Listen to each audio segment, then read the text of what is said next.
बिस्मिल्लाहिर्रहमानिर्रहीम अस्सलाम वालेकुम दोस्तों। तो जी प्यारे भाई, जब से वाटर बंद हुआ था हम अंगूर की वीडियो काफ़ी कम बनाते थे क्योंकि माल ही नहीं हुआ करता था। यहाँ पे चंद स्टॉल लगे होते हैं, यक्का दुक्का कंटेनर होता। आज माशाल्लाह काफ़ी ज़्यादा माल है, तो इसलिए आज वीडियो बनाते हैं जी। देखते हैं जी कि क्या क्या रेट बिकते हैं माल। इस तरफ भी बोली हो रही है, उस तरफ भी बोली हो रही है, इस तरफ भी बोली हो रही है, इस तरफ भी। ये टाफ़ी अंगूर है, ज़रा लो क्वालिटी है जी। और आगे भी देखते हैं जी क्या क्या रेट चलते हैं। ठीक है, ये 2100-2200 रुपये तक बिक रहे हैं जी।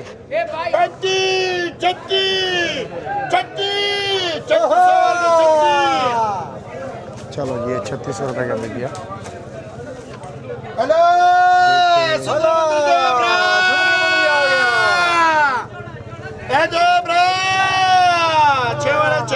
वजन इसका होता है 8 kilo. 36 37 38 39 3900 Cervada cerra, cerra, cerra tini kati bati tenti chanti bati chatti, chatti, 3600 warga 3600. 3620 रुपया 3620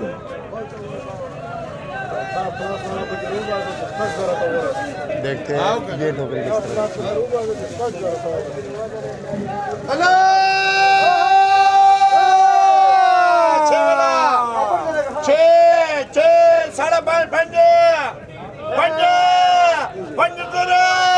अच्छा माल 5000 रुपये का बिक रहे, रंग वाला। लो जी, छे वाला छे वाला छे गिरा पंजी 26 ये भी लो क्वालिटी है ज़रा। 2800 गिरा 2100 2200 2300 2400 वर्ग 2400